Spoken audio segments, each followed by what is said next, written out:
Shalom, Horas, selamat hari Minggu bagi kita semua. Terpujilah nama Tuhan jika hari ini kita masih diberikan kesempatan untuk datang beribadah kepada Tuhan melalui ibadah hari ini.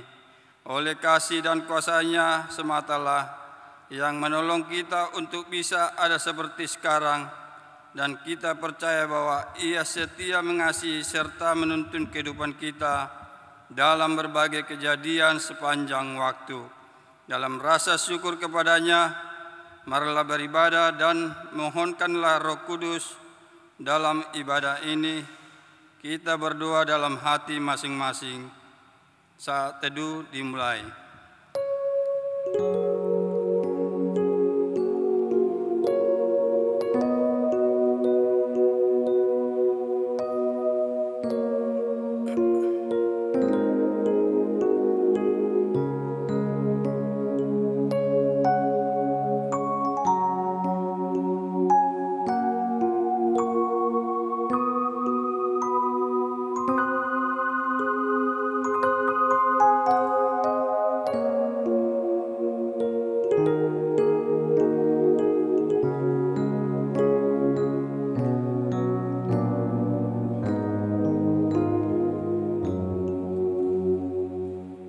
Amin. Saudaraku, marilah kita menyanyikan pujian kepada Tuhan Allah dengan kidung yang berkenan kepada-Nya. Kita bernyanyi memuji Tuhan dari kidung jemaat nomor 3 ayat 1 dan 2. Kami puji dengan riang.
Di dalam nama Allah Bapa dan nama Anak-Nya Tuhan Yesus Kristus dan nama Roh Kudus yang menciptakan langit dan bumi. Amin. Sebab aku yakin bahwa baik maut maupun hidup, baik malaikat-malaikat maupun pemerintah-pemerintah, baik yang ada sekarang maupun yang akan datang, tidak akan dapat memisahkan kita dari kasih Allah yang ada dalam Kristus Yesus Tuhan kita. Haleluya. Haleluya.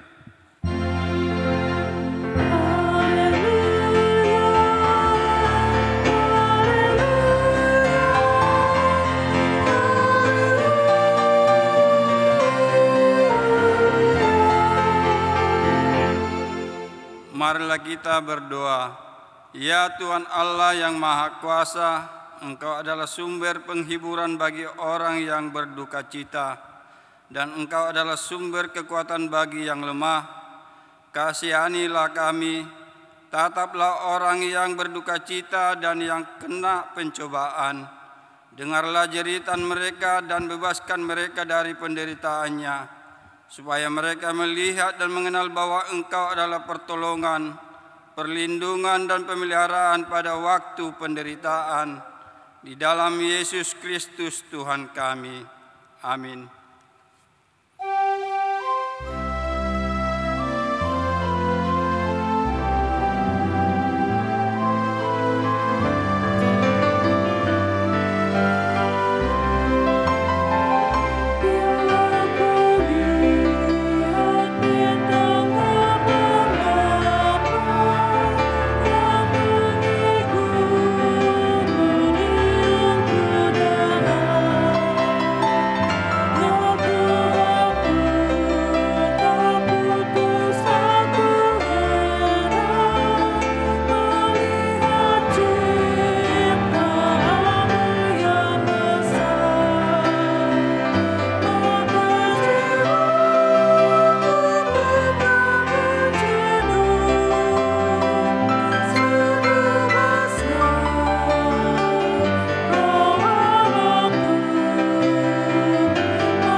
Dengarlah hukum Tuhan yang diambil dari Imamat 19 ayat 2. Berbicaralah kepada segenap jemaat Israel dan katakan kepada mereka, kuduslah kamu sebab aku Tuhan Allahmu kudus. Marilah kita meminta kekuatan daripada Tuhan.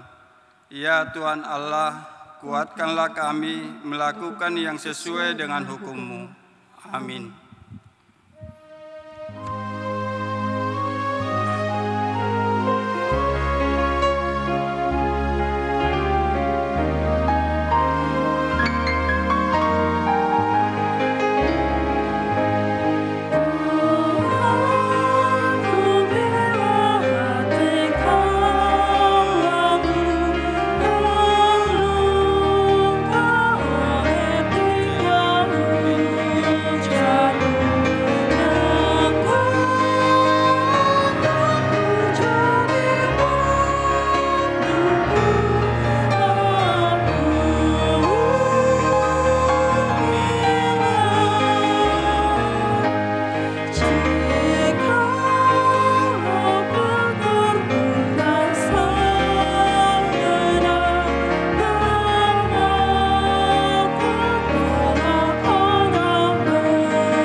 Marilah kita merendahkan diri untuk mengaku dosa kita.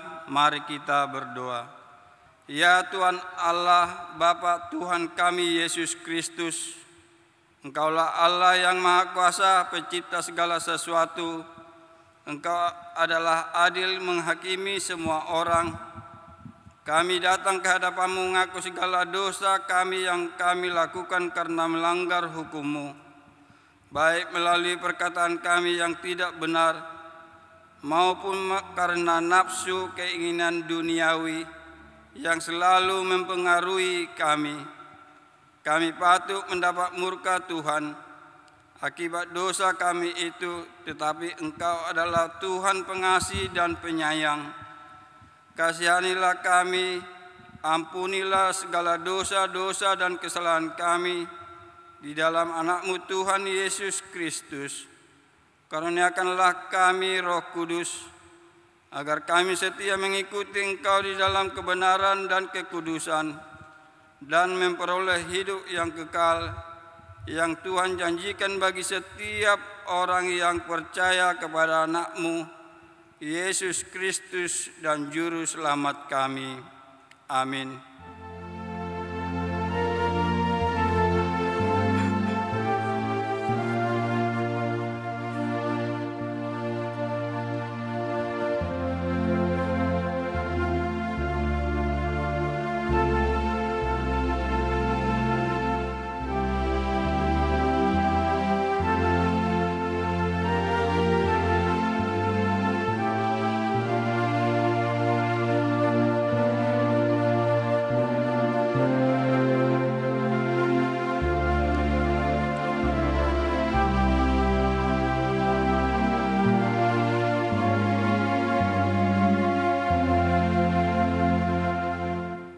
Marilah kita mendengar janji Tuhan tentang pengampunan dosa. Hanya sesaat lamanya aku meninggalkan engkau, tetapi karena kasih sayang besar, aku mengambil engkau kembali.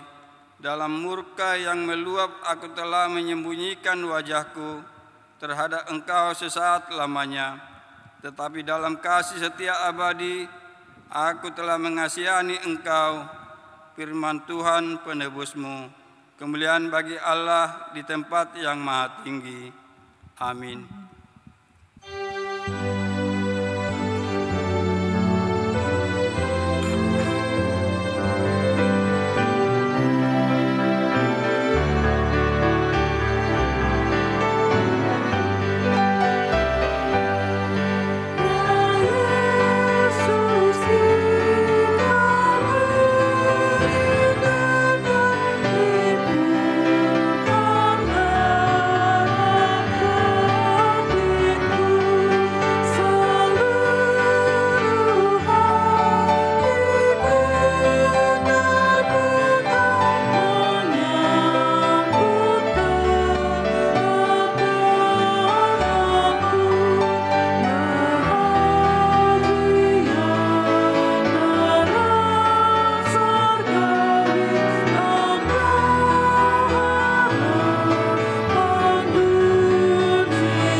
Marilah kita mendengar firman Tuhan yang ditetapkan untuk hari Minggu ini, tertulis dari Lukas 18, mulai dari ayat yang pertama sampai ayat yang ke-8. Mari kita baca secara responsoria.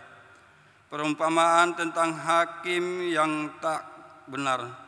Yesus mengatakan sesuatu perumpamaan kepada mereka untuk menegaskan bahwa mereka harus selalu berdoa dengan tidak jemu-jemu. Katanya, dalam sebuah kota ada seorang hakim yang tidak takut akan Allah dan tidak menghormati seorang pun. Dan di kota itu ada seorang janda yang selalu datang kepada hakim itu dan berkata, "Belalah hakku terhadap lawanku." Beberapa waktu lamanya hakim itu menolak, tetapi kemudian ia berkata dalam hatinya, "Walaupun aku tidak takut akan Allah dan tidak menghormati seorang pun, namun karena janda itu menyusahkan aku, baiklah aku membenarkan dia, supaya jangan terus saja ia datang dan akhirnya menyerang aku." Kata Tuhan, camkanlah apa yang dikatakan hakim yang lalim itu. Tidakkah Allah akan membenarkan orang-orang pilihannya yang siang malam berseru kepadanya, dan adakah ia mengulur-ulur waktu sebelum menolong mereka? Aku berkata kepadamu, ia akan segera membenarkan mereka, akan tetapi jika Anak Manusia itu datang, adakah ia mendapati iman di bumi? Demikian firman Tuhan. Berbahagialah orang yang mendengar firman Allah serta memeliharanya. Amin.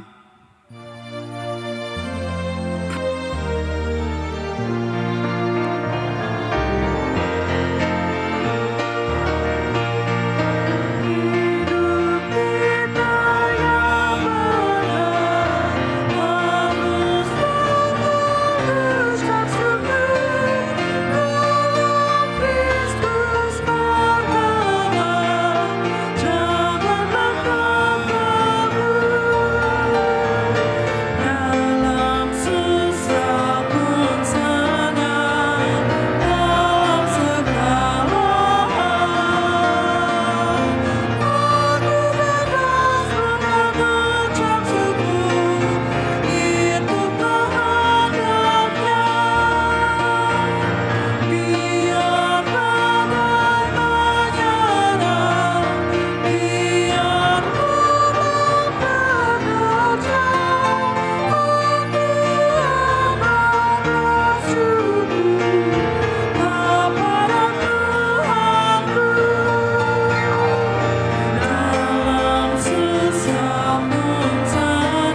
kita bersama-sama mengaku iman kepercayaan kita, sebagaimana teman-teman seiman di seluruh dunia, kita bersama-sama mengucapkannya. Aku percaya kepada Allah, Bapa yang Maha Kuasa, Kali langit dan bumi. Aku percaya kepada Yesus Kristus, Anak yang tunggal Tuhan kita, yang dikandung daripada Roh Kudus, lahir dari anak darah Maria, yang menderita sengsara di bawah pemerintahan Pontius Pilatus, disalibkan, mati dan dikuburkan, yang turun ke dalam kerajaan maut. Pada hari yang ketiga, bangkit pula dari antara orang mati, naik ke surga, duduk di sebelah kanan Allah Bapa yang Maha Kuasa. Dari sana akan datang kelak untuk menghakimi orang yang hidup dan yang mati. Aku percaya kepada Roh Kudus dan adanya satu gereja yang kudus dan am, persekutuan orang kudus, pengampunan dosa, kebangkitan daging, dan hidup yang kekal. Amin.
Damai sejahtera Allah Bapa yang melampaui segala akal, kiranya itulah yang menyertai hati dan pikiran saudara-saudara sekalian di dalam Kristus Yesus Tuhan kita. Amin. Saudara-saudara kekasih, dalam Kristus Yesus, firman Tuhan untuk kita pada ibadah pada pagi hari ini dari Kejadian pasal 32 ayat 22 sampai 32. Demikian firman Tuhan, pergumulan Yakub dengan Allah. Pada malam itu Yakub bangun dan ia membawa kedua istrinya, kedua budaknya perempuan dan ke-11 anaknya dan menyeberang di tempat penyeberangan sungai Yabok. Sesudah ia menyeberangkan mereka, ia menyeberangkan juga segala miliknya. Lalu tinggallah Yakub seorang diri. Dan seorang laki-laki bergulat dengan dia sampai fajar menyingsing. Ketika orang itu melihat bahwa ia tidak dapat mengalahkannya, ia memukul sendi pangkal paha Yakub, sehingga sendi pangkal paha itu terpelecok. Ketika ia bergulat dengan orang itu, lalu kata orang itu, biarkanlah aku pergi, karena fajar telah menyingsing. Sahut Yakub, aku tidak akan membiarkan engkau pergi jika engkau tidak memberkati aku. Bertanyalah orang itu kepadanya, siapakah namamu? Sahutnya, Yakub. Lalu kata orang itu, namamu itu akan disebutkan lagi Yakub, tetapi Israel, sebab engkau telah bergumul melawan Allah dan manusia, dan engkau menang. Bertanyalah Yakub, katakanlah juga namamu. Tetapi sahutnya, mengapa engkau menanyakan namaku? Lalu diberkatinyalah Yakub di situ. Yakub menamai tempat itu Peniel, sebab katanya, aku telah melihat Allah berhadapan muka, tetapi nyawaku tertolong. Lalu tampaklah kepadanya matahari terbit ketika ia telah melewati Peniel, dan Yakub pincang karena pangkal pahanya. Itulah sebabnya sampai sekarang orang Israel tidak memakan daging yang menutupi sendi pangkal paha, karena dia telah memukul sendi pangkal paha Yakub pada otot pangkal pahanya. Demikian pembacaan firman Tuhan. Saudara-saudari yang kekasih dalam Kristus Yesus, sungguh menarik dan sungguh indah perikop khotbah kita pada pagi hari ini. Dirangkum pada tema, Aku telah melihat Allah. Saudara-saudari, kisah nats khotbah ini sebagaimana kita dengarkan tadi adalah kisah tentang klimaks dari pergumulan dan perjuangan kehidupan Yakub. Dalam kisah itu disebutkan bahwa pertarungan dan pergumulan Yakub dalam hidupnya, pergumulan itu dapat mengubah kehidupan Yakub selamanya. Kisah tentang Yakub adalah salah satu kisah yang paling menarik dipahami di seluruh kisah Alkitab. Yakub adalah salah satu dari segelintir pahlawan di dalam Alkitab yang hidupnya berantakan dari awal hingga akhir. Kita hampir tidak pernah melihat Yakub melakukan sesuatu dengan benar. Dia membuat banyak kesalahan, bahkan kesalahan demi kesalahan, tetapi kasih karunia Allah terus mengejar kehidupan Yakub dan mengubahnya menjadi manusia yang baru. Intinya, kisah tentang Yakub adalah kisah tentang kasih karunia. Saudara-saudara kekasih dalam Kristus Yesus, Yakub adalah seorang pegulat alami. Dia menghabiskan sebagian besar hidupnya bergulat dengan semua orang di sekitarnya untuk mendapatkan apa yang dia inginkan. Yakub adalah putra Ishak dari Rebeka. Jadi dia adalah cucu Abraham, dan kita mengetahui bahwa Allah berjanji kepada Abraham, dari keturunannya seluruh keluarganya di bumi akan diberkati. Dari keturunan Abraham akan datang Mesias yang akan menyelamatkan manusia. Dengan kata lain, dalam setiap generasi akan ada yang membawa benih mesianik. Karena suatu hari nanti, dari keturunan Abraham akan datang satu orang, satu sosok yang akan menjadi Mesias. Dan dia akan mengakhiri dosa dan kematian di seluruh dunia. Oleh karena itu, dalam setiap generasi akan ada satu anak yang menerima berkat khusus. Dan kita tahu bahwa Abraham memiliki dua putra, yakni Ismail dan Ishak. Tetapi bukan Ismail anak perjanjian itu, melainkan Ishak. Tidak sukar bagi kita untuk menerimanya karena Ishak adalah anak dari istri Abraham yang sah dari Abraham. Tetapi di sini letak masalahnya. Ishak dan Rebeka melahirkan anak laki-laki kembar, yakni Esau dan Yakub. Siapa yang akan menerima berkat khusus?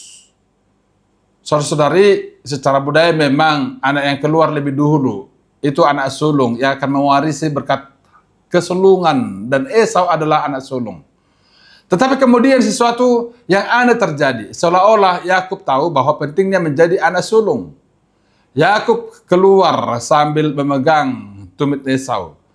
Bahkan di dalam rahim ibunya, Yakub sudah bergulat dengan Esau. Nama Yakub berarti pemegang tumit atau pegulat. Arti lain daripada nama Yakub adalah penipu. Nyatanya dua makna ini dapat menyimpulkan kehidupan Yakub. Yakub menghabiskan sebagian besar hidupnya bergulat dan menipu orang. Esau adalah seorang pria yang, dalam istilah sekarang, macho. Esau menghabiskan waktunya berburu di hutan.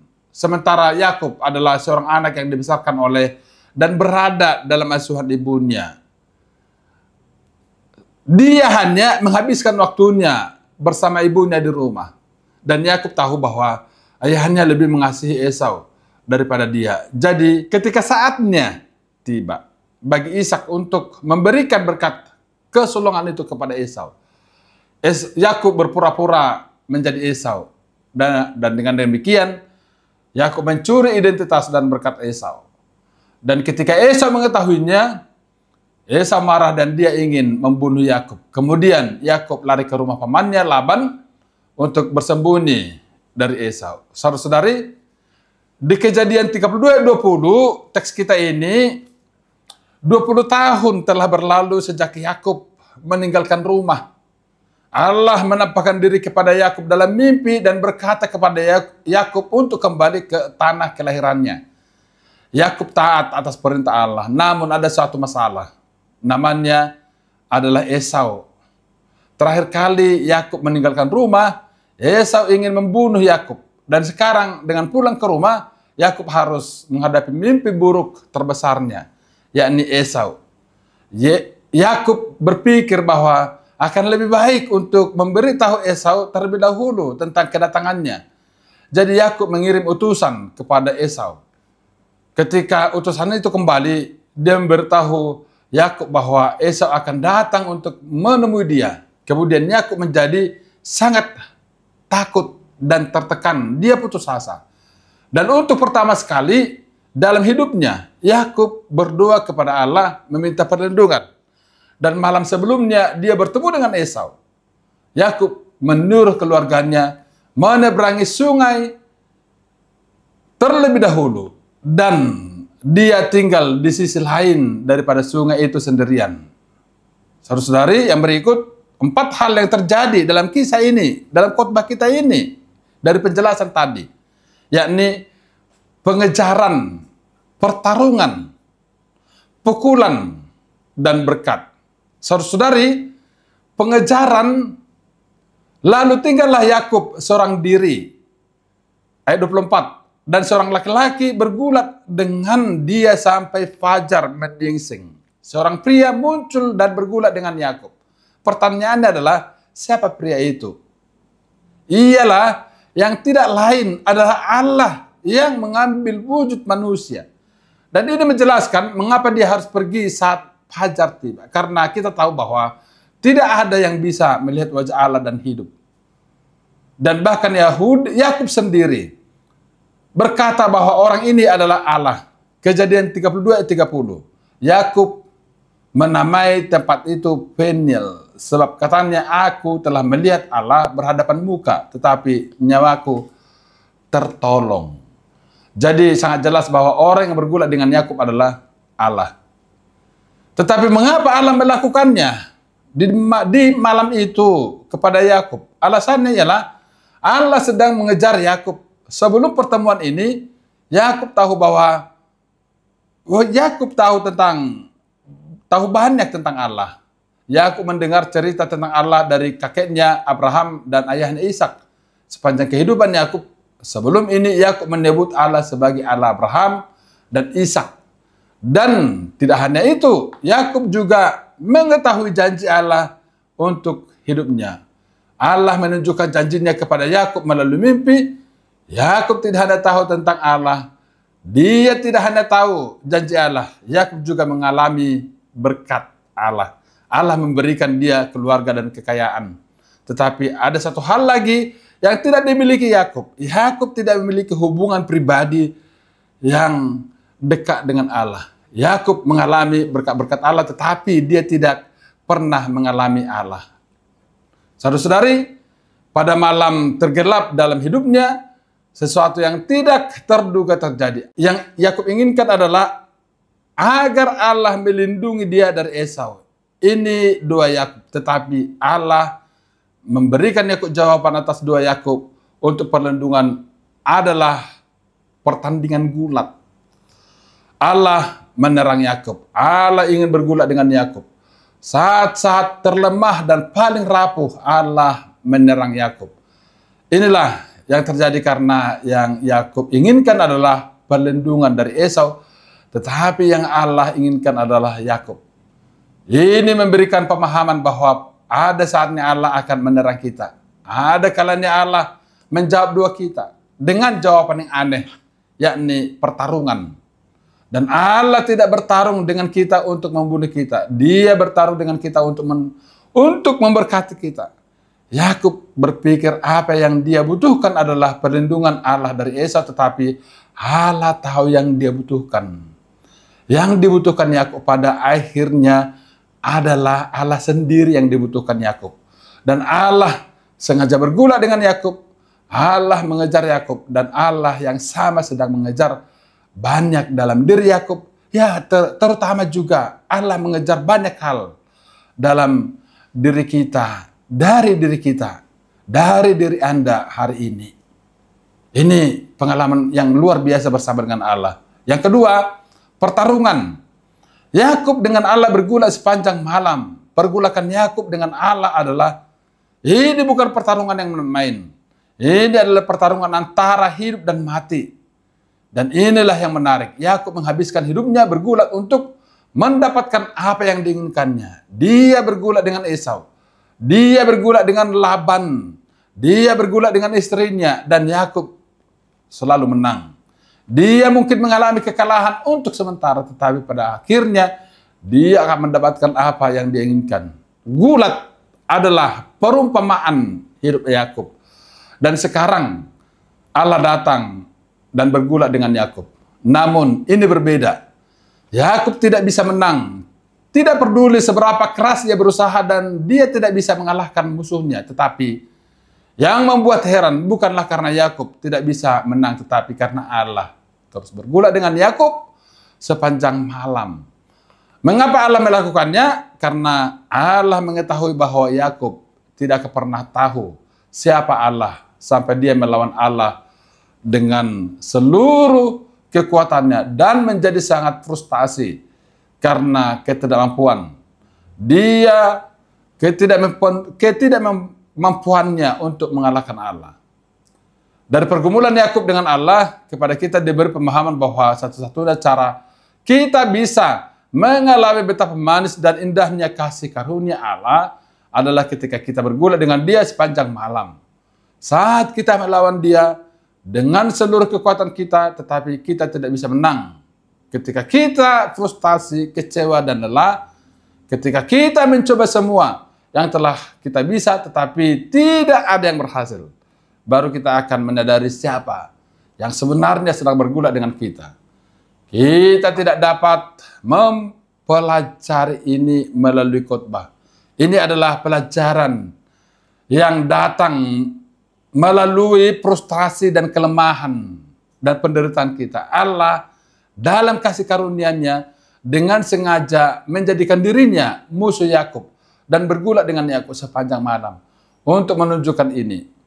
Dan bagi banyak dari kita, pribadi Allah belum menjadi nyata bagi kita karena kita belum cukup frustasi. Kita belum bergulat dengan Dia sepanjang malam dan kalah.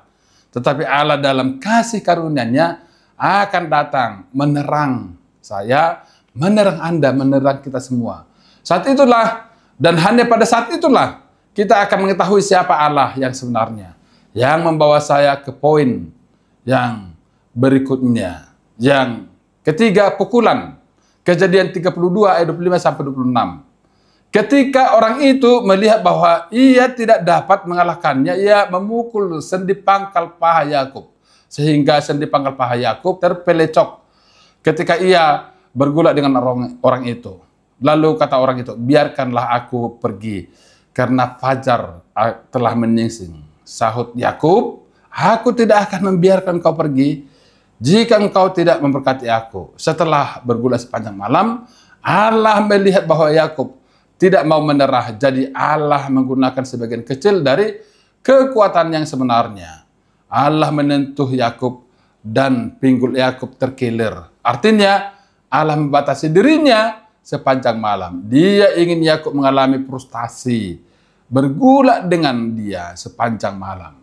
Dan ketika tiba saatnya untuk pergi, Allah menyentuh Yakub dan pertarungan berakhir dalam hitungan detik. Akhirnya Yakub sadar. Pada saat Allah melepaskan sendi pinggulnya, Yakub menyadari bahwa dia tidak bergulat dengan manusia. Dia bergulat dengan Allah. Apakah Anda melihat apa yang terjadi? Allah harus menghancurkan kekuatan Yakub agar Yakub berhenti bergulat dan mulai memeluk Allah. Inilah pelajaran bagi kita, saudara-saudari. Kita harus memeluk sentuhan Allah. Dengan sentuhan Allah, saat Allah menggunakan sebagian kecil dari kekuatannya untuk melumpuhkan kita. Seperti Allah harus menyentuh Yakub Allah harus terlebih dahulu menghancurkan kekuatan Yakub sebelum Yakub menyadari dengan siapa dia bergulat. Yakub sangat kesakitan karena kesentuhan Allah. Dan dia tidak berdaya. Dia tidak berdaya di hadapan Allah. Sentuhan Allah lah yang mengubah ketergantungan diri Yakub kepada dirinya menjadi iman kepada Allah. Hanya ketika Yakub tidak berdaya, dia belajar untuk berpegang teguh kepada Allah. Dan inilah iman. Iman berkata, Tuhan, aku tidak akan membiarkan kamu pergi sampai kamu memberkati aku. Tuhan, apa yang aku alami saat ini sangat menyakitkan. Aku benar-benar tidak berdaya.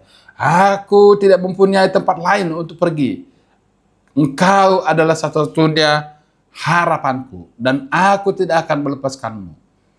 Karena itu jangan membenci sentuhan Allah.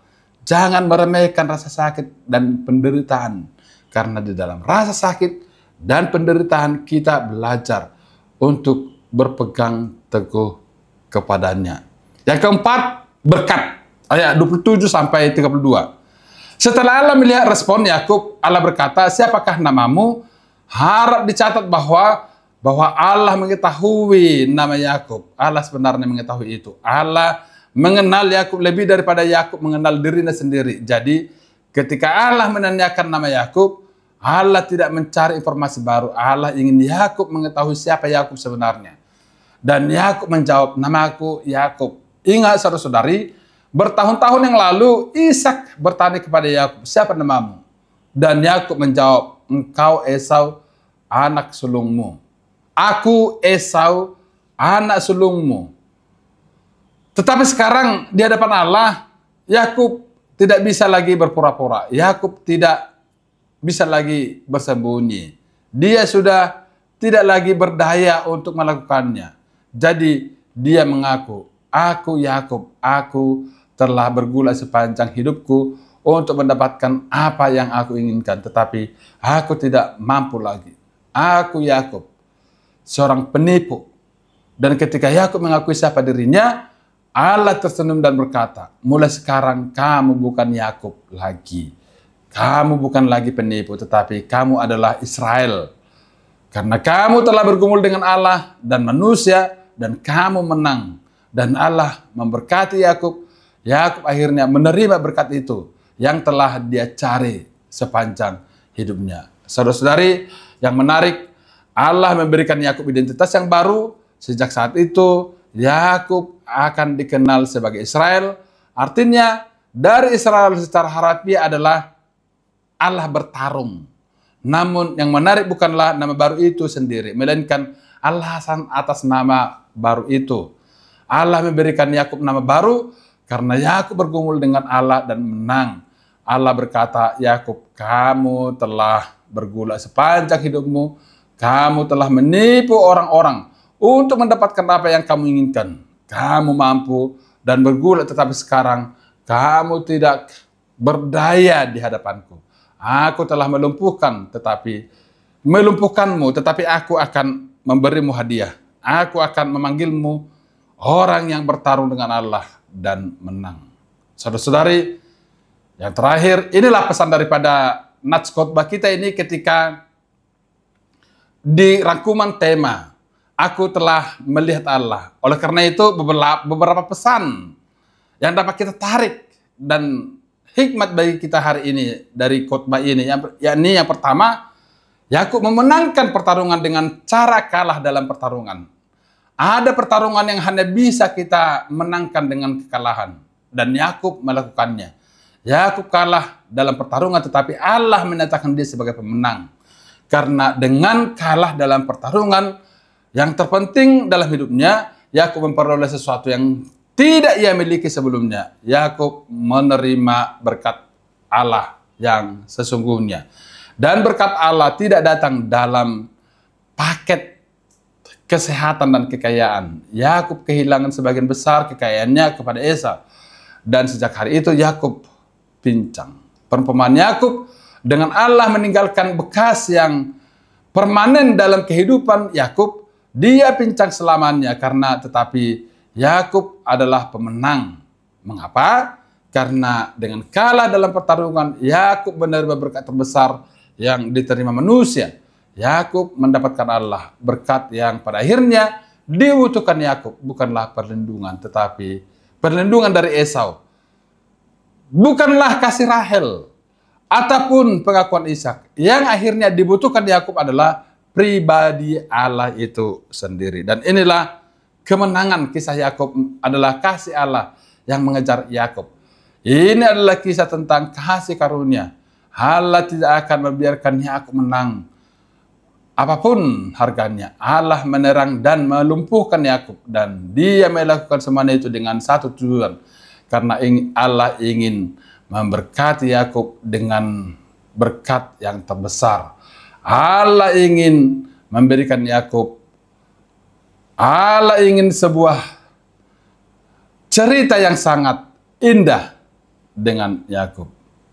Dan inilah Injil yang kedua, saudara-saudari, pesan teks ini. Berlawanan dengan kepercayaan populer, Allah tidak pernah menjanjikan kita kepercayaan di dunia ini atau kekayaan di dunia ini. Allah tidak pernah menjanjikan kesehatan dan kebahagiaan dan keluarga yang berbahagia. Berkat terbesar dari Injil bukanlah pengampunan, adopsi, ataupun warisan. Berkat terbesar dari Injil adalah pribadi Allah itu sendiri. Dan berkat Allah sering kali datang melalui serangan Allah, karena kita tidak akan pernah tahu bagaimana Allah adalah satu-satunya kita butuhkan, sampai Allah adalah satu-satunya yang kita miliki. Satu-satunya cara memenangkan pertarungan kita dengan Allah adalah dengan berserah diri kepadanya, kepada Allah. Tidak ada jalan lain. Inilah kekristenan. Banyak orang sering mengolok-olok kekristenan dengan mengatakan bahwa kekristenan adalah agama untuk orang yang lemah. Kekristenan bukanlah untuk mereka yang kuat, tetapi untuk mereka yang lemah. Allah memberikan Yakub nama baru, tetapi Allah tidak memberikan Yakub kaki yang baru. Tetapi justru melalui kelemahannya, Yakub menang. Inilah kebenaran yang perlu kita pegang kuat. Dalam Allah, kelemahan adalah kekuatan. Saat kita lemah, disitulah kita kuat, karena dalam kelemahan kuasa Allah menjadi sempurna. Allah tidak menginginkan kita umat Yesus Kristus yang kuat. Dia menginginkan umat Yesus Kristus yang lemah, yang mengetahui bahwa Allah mereka kuat. Kita tidak bermegah karena kita kuat, tetapi kita tahu bahwa kita lemah. Kita tahu bahwa kita adalah orang berdosa. Kita tidak layak, kita tidak berdaya, kita hancur, tetapi kita memiliki Allah yang bersama dengan kita. Ini yang sungguh indah. Dan Allah menjadikan kita miliknya dan membuat kita kuat. Kita membuat, atau Allah membuat kita menjadi benar. Dia menara kita yang kokoh. Dia harapan kita. Dia impian kita. Allah sukacita kita. Ya, Dia Allah bermegah dalam kenyataan bahwa kita lemah, tetapi Dia kuat. Inilah kemenangan kita, saudara-saudari. Kita menang sewaktu kita kalah. Inilah Injil itu. Marilah menghidupi itu. Amin, saudari-saudari. Kita bersatu dalam doa. Bapa dalam surga, terima kasih atas firman yang sudah kami dengarkan pada saat ini. Kami sungguh bahagia dan sungguh kuat ya Tuhan atas firman-Mu itu. Ya Tuhan, kami melalui firman-Mu telah melihat Engkau. Engkaulah yang terbaik, hadiah. Engkaulah kekuatan kami. Tidak ada yang lain yang kami miliki selain daripada Engkau. Dalam kelemahan kami menjadi kuat Engkau karena berada bersama dengan kami. Engkaulah mahkota ya Tuhan dalam kehidupan kami. Seperti Yakub yang sudah menerima dan mengalaminya. Pada dalam surga kuatkanlah kami. Engkaulah yang bersama dengan kami senantiasa. Engkaulah Immanuel, Tuhan yang bersama dengan kami. Dalam kekuatan, dalam kelemahan, dalam penderitaan. Engkaulah bahagia kami ya Tuhan. Terima kasih juga karena berkat-Mu melimpahi kami semua. Sertailah seluruh jemaat-Mu dimanapun berada. Dalam kegiatan, dalam kesibukan, dalam keadaan penyakit, dalam perjalanan, dalam pekerjaan, di darat, di laut, dan di udara. Tuhan selalu bersama dengan Engkau. Kuatkan kami ya Tuhan. bersama dengan Engkau kami selamat. Terima kasih. Dalam nama-Mu Tuhan Yesus Kristus kami berdoa. Amin.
Marilah kita mendoakan persembahan kita ini di hadapan Tuhan, kita berdoa. Ya Allah Bapa kami yang di surga, kami mengaku bahwa Tuhan adalah sumber dari segala karunia yang melimpah dalam kehidupan kami masing-masing. Sebahagian daripada karunia itu, kami serahkan kembali sebagai persembahan kepada Tuhan. Terimalah dan berkatilah persembahan umat-Mu ini, agar dapat kami pergunakan untuk pekerjaan dan pelayanan kerajaan Tuhan di dunia ini. Bukalah hati kami untuk mengenal betapa banyak berkat dan karunia yang kami peroleh dari Tuhan, supaya kami senantiasa bersyukur kepadamu di dalam nama Tuhan Yesus Kristus Tuhan kami. Amin.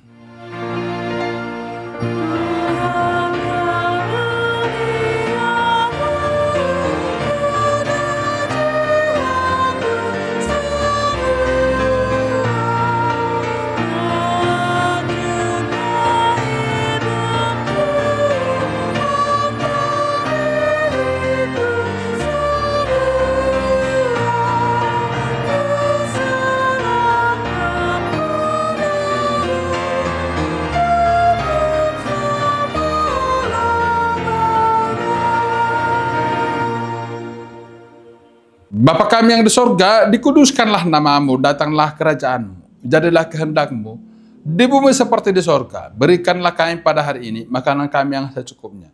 Dan ampunilah kami akan kesalahan kami, seperti kami juga telah mengampuni orang bersalah kepada kami. Dan janganlah membawa kami ke dalam pencobaan, tetapi lepaskanlah kami daripada yang jahat.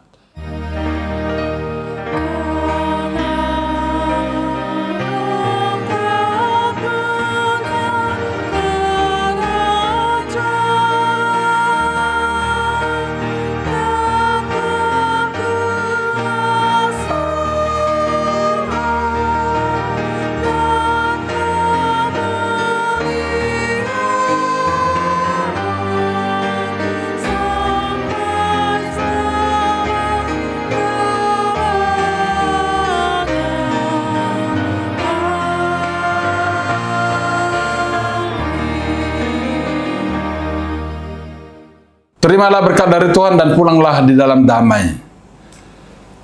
Tuhan memberkati engkau dan melindungi engkau. Tuhan menghadapkan wajahnya kepadamu serta memberi engkau kasih karunia. Tuhan menghadapkan wajahnya kepadamu serta memberi engkau kasih karunia. Amin.